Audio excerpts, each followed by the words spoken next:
예, 오늘 본문 우리 히브리서 6장 우리 4절부터 8절 말씀을 중심으로 한번 빛을 받고 타락하면 하는 제목으로 함께 은혜를 나누기를 원합니다. 먼저 우리가 이렇게 고민해야 될 부분들은 은혜를 받은 사람이 과연 타락할 수 있는가 하는 그런 의문을 제기할 수 있습니다. 오늘 본문에 보면 사실은 굉장히 좀 우리로 하여금 좀 두렵다고 할까요? 신경이 좀 쓰인다고 할까요? 이럴 수가 있을까? 한번 은혜 받으면 계속 한다고 들었는데 어떻게 은혜 받고 다 타락할 수 있을까? 어느 정도 타락하는가 하면 다시 회개할 수 없을 지경까지. 이 실제거든요. 이게 오늘 본문의 내용은 만일 이런 것이 아니고요. 실제 일어나고 있다는 거죠. 당시에 히브리서 저자가 이렇게 편지를 쓸 때에 그 당시 성도들 가운데 배교하는, 즉 기독교에서 유대교로 이렇게 다시 돌아가는 그런 경우 있었단 말이죠. 그래서 히브리서에서 특별히 우리가 우리 관심을 가져야 될 대명사가 있는데요. 첫 번째 대명사가 바로 우리나 너희라는 대명사인데, 우리 12절, 히브리서 5장 12절 같이 읽겠습니다. 시작. 때가 오래되었으므로 너희가 마땅히 선생이 되었을 터인데 너희가 다시 하나님의 말씀의 초보에 대하여 누구에게서 가르침을 받아야 할 처지이니 단단한 음식은 못 먹고 젖이나 먹어야 할 자가 되었다. 여기 보면 너희가, 그죠? 또 6장 1절 한번 같이 읽겠습니다. 그러므로 우리가 그리스도의 도의 초보를 버리고 죽은 행실을 회개함과 하나님께 대한 신앙과, 그죠? 이게 우리가 하는 것은 이제 예수 믿고 구원받은 성도들, 그죠? 신실한 성도들을 가리키거든요. 우리 오늘 히브리서 6장 9절 말씀 같이 읽겠습니다. 시작. 사랑하는 자들아, 우리가 이같이 말하나 너희에게는 이보다 더 좋은 것, 구원에 속한 것이 있음을 확신하노라. 그러니까 앞부분에서는 은혜를 체험하고 타락한 사람은 다시 회개할 수 없다는 것을 이렇게 경고하면서, 그리고 이제 9절에 보면 우리는 구원에 속했다는 것은 구원의 확신을 가지고 있다는 거죠. 이 두 가지가 지금 대비를 되고 있는데요. 실제로 이런 일들이 과연 가능할까? 먼저 우리 히브리서 오늘 본문 우리 4절, 5절 다시 한번 읽겠습니다. 시작. 한번 빛을 받고 하늘의 은사를 맛보고 성령에 참여한 바 되고 하나님의 선한 말씀과 내세의 능력을 맛보고도, 여기 보면 한번 빛을 받았다. 한번 빛을 받았다는 것은 복음의 진리를 체험을 했다는 겁니다. 복음을 받은 적이 있다는 거죠. 물론 이 한번 빛을 받았다는 이 구절에 대해서 해석이 굉장히 많습니다. 어떤 분은 이 한번 빛을 받은 것은 우리가 이제 죽은 행실을 회개하는 그 뜻의 세례를 의미한다. 또 이제 하늘의 은사를 맛보고, 이 부분은 이제 그 성찬을 의미한다. 물론 이것은 또 은사를 맛보는 그 신앙생활은 말이죠. 맛보기로 끝나면 안 돼요. 처음에 그냥 은혜 받고 이제 감격했던 그 부분이 말이죠. 그냥 한번 맛보는. 이것은 마치 말이죠. 우리가 마트 같은 데 가면 시식코너 있잖아요. 우리 시식코너에서 말이죠. 이렇게 어떤 음식을 시식했을 때 정말 맛있어서 사나요? 미안해서 사나요? 그냥 그 파는 분들은 말이죠. 되게 맛있다지만 제가 볼 때 솔직히 말하면 맛 없어요. 물론 있는 것도 있지만 없는 것이 더 많더라고요. 그래서 맛을 보는, 신앙에 우리가 맛을 보는 것으로 끝나지 말고 우리 저녁기도 오신 분들은 정말 은혜의 깊은 세계에 들어가기 원합니다. 맛보기 신앙으로 끝나면 안 된다는 거죠. 초보 신앙으로 끝나지 않기를 원합니다. 또 여기 보면 성령에 참여한 바가 되고, 이것은 안수할 때에 성령이 임하는, 뭐 그렇게 해석하는 분도 있고요. 또 하나님의 선한 말씀, 설교 듣고 한때는 은혜 받은 경험이 있다는 거죠. 그리고 내세의 능력, 믿음 생활하면서 기도 응답도 많이 받고 능력과 체험도 많이 하고, 그죠? 이런 것을 이렇게 맛보고도, 여기 보면 말이죠, 그런 것들을 한번, 그죠? 또 이렇게 경험한 그 부분들, 그것을 가지고 계속 신앙생활이 거기에서 타포 상태에 있으면 안 된다는 거죠. 신앙생활이 제일 위험한 게 말이죠, 초보 신앙 단계에서 나가지 못하고 계속 그 상태에서 머물러 있는, 계속 그 상태에 머무르는 것이 아니라 사실은 퇴보하고 있는 거거든요. 그래서 히브리서 계속 강조하는 것은 너희의 신앙이 뒷걸음질 치지 않도록, 퇴보하지 않도록 조심해야 된다. 그래서 우리의 신앙은, 이제 우리 저녁기도 오신 분들은 지금부터 우리 주님 부르신 그날까지 신앙에 전진만 있기 원합니다. 왜냐하면 초보 신앙에 머무르면 말이죠, 신앙생활 오래 했지만 머무르면 어떤 상태 되는가 하면 우리는 마음이 완악해지고 있다는 겁니다. 굳어지고 있다는 거거든요. 굉장히 조심해야 됩니다. 자, 어쨌든 첫 번째 제가 도전 드리고 싶은 것은, 은혜 받고 타락하는 것이 가능할까요? 오늘 본문에 보면 실제로 이런 일들이 일어났습니다. 하나님을 멀리하고 하나님을 떠난 사람들이 있다는 거죠. 이제 다시 유대교로 돌아가는 그런 사람이 있었다는 거죠. 이 배교란 뭔가 하면 복음을 대적하는 사람을 가리킵니다. 그죠? 때로는 신앙에 낙심도 되고, 물론 우리가 신앙생활에 침체될 때도 있죠. 그죠? 엘리야도 그런 신앙 가지지 않았습니까? 특별한 은혜 체험하고도 그만 현실 상황이 말이죠. 그죠?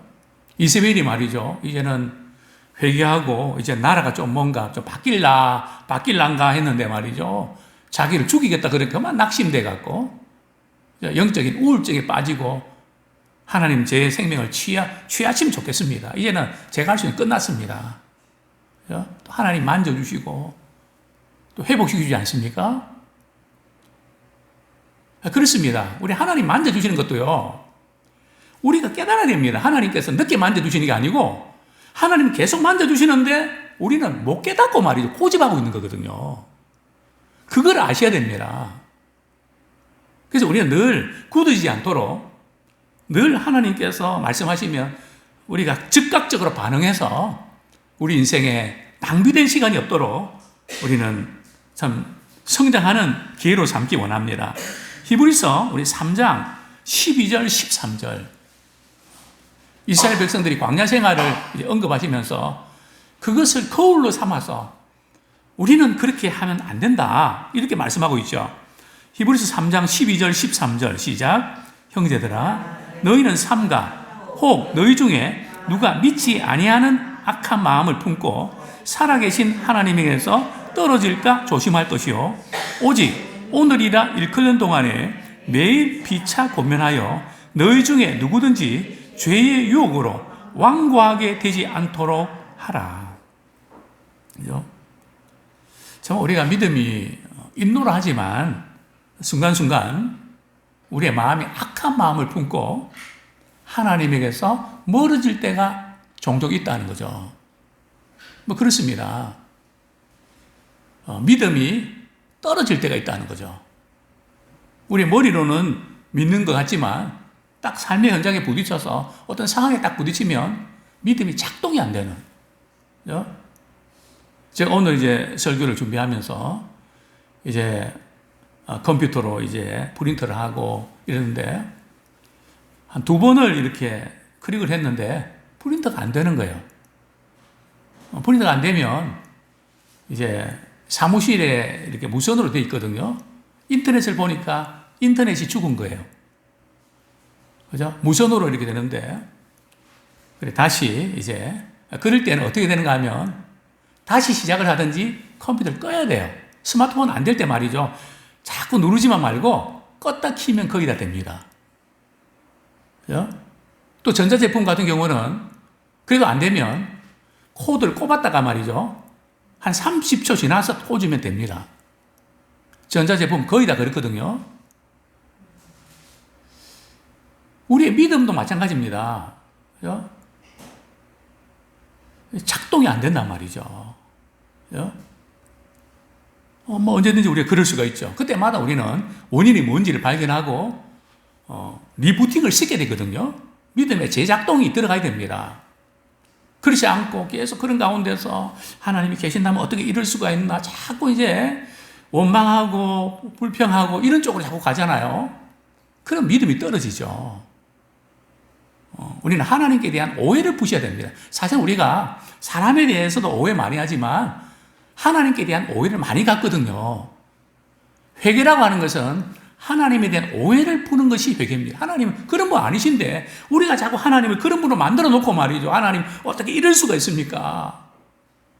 저럴 수가 있습니까? 물론 속상해서 그렇겠죠. 참 하나님 그런 분 아니신데 우리가 하나님을 그렇게 만들어 놓고 말이죠. 원망 불평할 때가 종종 있다는 거죠. 근데 그러면서 믿음이 이제 떨어지는 거죠. 그렇습니다. 왜 우리가 이 은혜를 받고도 우리 타락할 수 있는가? 실제로 그것은 가능하거든요. 주님을 신뢰하기를 포기할 때에 우리는 타락합니다. 기도 생활이 끊어질 때, 순식간에 믿음이 떨어집니다. 목회자도 마찬가지고요. 누구라도 마찬가지입니다. 그래서 참 대한민국에 우리 신앙의 자유가 있고 참 코로나 때 얼마나 많이 힘들었습니까? 지금은 또 무더위 때문에 폭염 때문에 많이 힘들지만 그래도 이렇게 은혜 보좌 앞에 나와서 말씀을 듣고 우리 생각을 정리하고 마음을 새롭게 하고 그러면서 우리가 은혜 가운데 우리가 살아내는 겁니다. 이전에 어떤 권사님이 그러시더라고요. 목사님, 제가 슬픔 이기기 위해서 그냥 죽기 살기로 그냥 교회 나오게 됐다고. 안 그러면 죽겠더라고.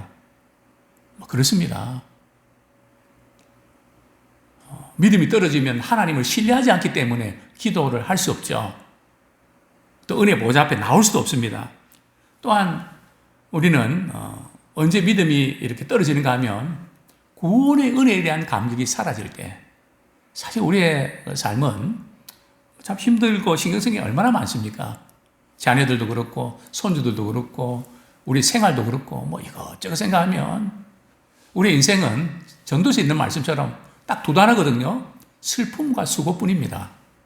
뭐 대단한 것 같아도 참 슬픔과 수고뿐이 이 세상 가운데서 우리가 어떻게 극복할 수 있나요? 친구가 많으면 극복이 될까요?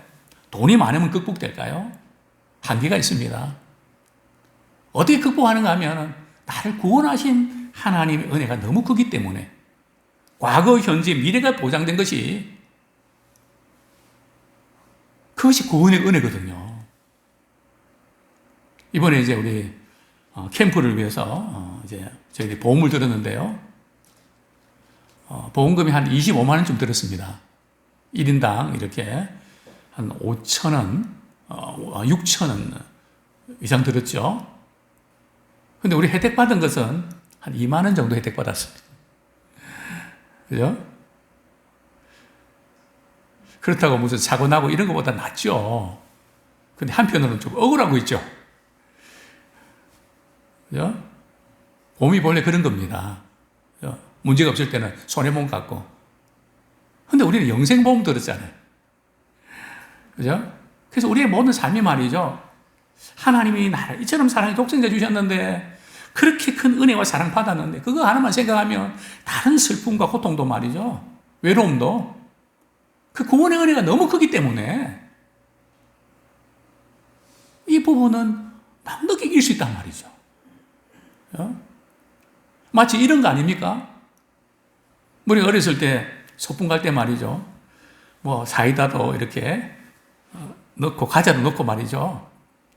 점심시간에 배부르기 전에는 안 줘요. 나 이거 좀 줘라. 배부르면 막 나눠줍니다. 넉넉해집니다. 그렇죠? 참, 우리 구원의 은혜를 받고 나면 그 물질도, 정도, 그 어떤 것도 그 은혜가 크기 때문에 그 모든 것들을 이길 수 있는 힘이 생긴 줄 압니다. 그렇습니다. 성경에 보면 이 가룟 유다, 베드로 두 사람 다 예수님을 부인했거든요. 그죠?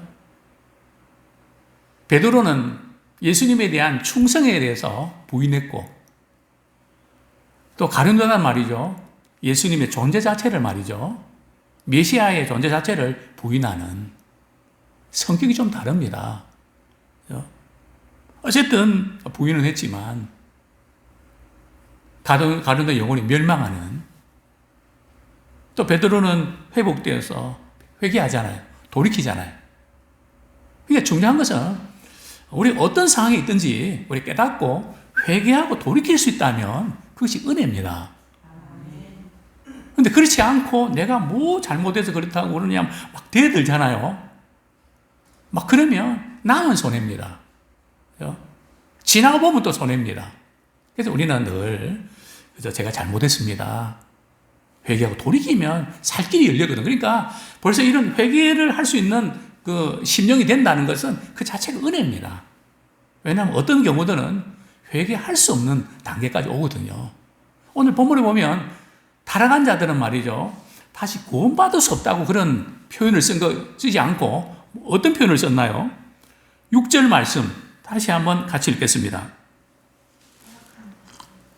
예, 죄송합니다. 시작. 타락한 자들은 다시 새롭게 하여 회개하게 할 수 없나니 이는 그들이 하나님의 아들을 다시 십자가에 못 박아 드러내놓고 욕되게 함이라. 다시 회개할 수 없는. 그래서 우리는 어떤 상황에 처했든지 우리 깨닫고 돌이키고 회개하는 그런 마음을 가지고 살아간다는 자체가 은혜고 축복인 줄 압니다. 왜 이제 회개를 할 수 없는가 하면, 회개는 말이죠, 어떤 건가 하면 내 중심으로, 내 욕심으로 살려가는 삶의 방식을 버리고 유턴해서 말이죠, 하나님을 향하여 살아가는 거거든요. 그런데 배교를 하면 예수님을 떠나는 거거든요. 하나님을 버리는 거잖아요. 그죠? 벌써 이 방향을 말이죠, 하나님께로 향했는데 하나님을 등지고 살아가니까 회개할 수가 없죠. 회개는 말이죠, 우리가 회개해야만 우리 용서받는 그 말씀도 틀린 건 아니지만 용서받은 경험이 있어야 회개가 됩니다. 그죠? 용서받은 경험이 없는 사람은요, 잘못됐다고 해, 잘못도 해, 그래도 못합니다. 용서받은 경험이 있어야 용서해 줄 줄 알고 잘못했다고 그러는 거거든요. 아마 그 부분은 다음에 오후 예배 시간에 이제 교리 공부할 때, 그래서 우리는 신앙생활은 말이에요, 내가 잘해야 하나님의 은혜를 내가 받을 수 있다. 그게 아니에요. 예수님이 나의 죄를 십자가에 못 박이셨기 때문에, 그 구속의 은혜가 있기 때문에 우리 은혜를 받을 수 있고 우리 회개할 수 있는 거거든요. 우리 우선순위를 잘 이렇게 이해를 하셔야 됩니다. 대마도 말이죠, 세상 사랑해서 참 선교 여행도 같이 떠나고 그랬는데 그만 바울이 말이죠, 대마는 세상을 사랑해서 떠났다. 그죠? 그렇게 신앙생활 잘했던 사람들이 또 우리 주변에 또 이렇게 보면 믿음에서 떠나는, 그죠? 그런 경우들 종종 보게 되는데요. 왜 그런가 하면 예수님, 하나님 아들 예수님을 말이죠, 다시 십자가에 못 박는 것과 다를 바가 없다는 거죠. 그죠? 예수님 십자가에 못 박으실 때에 못 박는 로마 군인들과 다를 바가 없다는 거죠. 자, 이제 우리 당신의 영적 상태는 어떻습니까? 두 부류의 신자가 나오는데요. 우리 7절, 8절 같이 읽겠습니다. 시작. 땅이 그 위에 자주 내리는 비를 흡수하여 밭가는 자들이 쓰기에 합당한 채소를 내면 하나님께 복을 받고, 만일 가시와 엉겅퀴를 내면 버림을 당하고 저주함에 가까워 그 마지막은 불사름이 되리라. 그죠? 하나님께서 계속 말이죠, 이렇게 우리 은혜를 주시고 복을 주시는데 또 말씀을 주시고요. 비가 내리는 것처럼 땅이 흡수되어서 말이죠. 채수를 내고 잘 자라는 그런 신자가 있는가 하면, 즉 말씀을 듣고 믿음이 장성한 분에게 자라서 열매를 맺는 신자가 있는가 하면 똑같이 비를 내리고 말씀을 주고 은혜를 받았는데도 불구하고 뭐가 났다고요? 가시와 엉겅퀴가 났다는 거죠. 그죠? 이제 가시와 엉겅퀴는 아담과 화가 말이 선악을 알게 열매를 따먹을 때 가시와 엉겅퀴가 나지 않습니까? 저주를 상징하거든요. 또 형벌을 상징합니다. 즉 우리가 신앙의 열매가 중요하다는 거죠. 우리 오랫동안 신앙생활 하면서 우리는 어떤 열매를 맺고 있는가? 가시와 엉겅퀴인가? 그죠? 밭가는 자들 쓰기에 합당한 채소인가? 그죠? 그럴 때 하나님께 복을 받는다. 정말 우리 영적 상태가 어떤지 우리 한번 점검하면서 돌이키면 참 좋겠습니다. 제일 문제가 신앙은 성장해야 됩니다. 성장하지 못하는 아픔이 얼마나 큰지 아십니까? 제가 늘 말씀을 드렸습니다. 우리 갓난아이들 키우는 우리 부모들은 어딜 가도 말이죠. 꼭 물어보는 게 있죠. 몇 개월 됐어요? 자기 이렇게 자녀하고 비교하죠. 몇 개월 됐어요? 저희는 몇 개월 됐는데 우리 아이는 이렇게 몇 개월 됐는데 좀 더 크다. 그죠? 그거 좀 비교하고 싶어서. 그죠? 참 부모의 심정 아니겠습니까? 아이가 자라는 그 재미 크지 않습니까? 그러나 성장하지 않을 때 얼마나 그 아픔이 큰지 제가 이전에 여러 번 말씀드렸습니다. 제가 신방할 때에 어떤 가정에 이상한 소리가 들렸습니다. 사람 소리인데 제가 좀 소리는 굉장히 좀 밝은 편이거든요. 그래서 그 권사님께 그렇게, 권사님 혹시 저한테 말 못한 그런 아픔이 있습니까? 지금 저 옆방에서 무슨 소리가 들리는데 사람 소리인데. 그러니까 그 권사님이 당황해 하시면서, 목사님 죄송합니다. 사실은 우리 딸이 있었는데 지금 나이가 35인가 35 그 이상 됐습니다. 근데 갓난아이처럼 모든 음식을 주면은 입으로 다 들어갑니다. 언제부터인가 자라지 않고 그 상태에 계속 있은 지가 오래됩니다. 갓난아이 같습니다. 나이는 35인데. 그러면서 눈물을 적시는 얼마나 그 부모가 말이죠. 가슴 졸이면서 그 딸을 바라보면서 힘들었겠습니까? 저는 그때 참 그 부모가, 그 엄마가 그 딸을 보면서 자라지 않을 때 그 아픔을 생각하면서 하나님 우리를 보실 때도, 야, 신앙생활 몇 년이 됐는데 아직도 그 모양이니? 아직도 자라지 않고 왜 계속 거기에 멈춰있니? 이제는 자라야지. 하나님의 마음을 우리가 시원하게 드리고 주변에 있는 많은 분들에게 거룩한 영향을 끼치고 좋은 그런 섬김의 도구로 우리 계속 신앙이 성장하기를 원합니다. 이제 말씀을 정리하겠습니다. 우리 신앙이 계속해서 성장하지 못하면 우리도 모르게 타락할 수 있다는 것을 우리가 늘 경계를 하셔야 됩니다. 앤드루 머리라고 하는 사람은 참 책을 많이 썼는데요. 이렇게 말했습니다. 상거리에서, 연구실에서, 전장에서, 즉 전쟁하는 그런 장소에서 아주 흔히 하는 말은 전진만큼 안전한 것이 없다는 말입니다. 정진은, 즉 멈춰서는 것은 후퇴입니다. 노력의 중단은 퇴각입니다. 결승점에 도달하기 전에 속도를 늦추는 것은 경기에 지는 것입니다. 완전한 대로 나가야 합니다. 참으로 회심했는지 어떻게 알 수 있을까요? 단지 그 사람이 믿음을 고백했다는 것으로가 아니라 시험 당할 때에 복음의 능력으로 열매를 맺는 것으로 알 수 있습니다. 나의 구원의 확신은 기차표나 지폐처럼 필요에 따라 휴대하거나 사용할 수 있는 것이 아닙니다. 나의 구원의 확신은 사랑과 순종 가운데 살아계신 하나님과 나누는 살아있는 교제에서만 가능합니다. 우리 신앙은 복을 받았다, 은사 체험했다, 물론 그 부분 무시하는 거 아닙니다.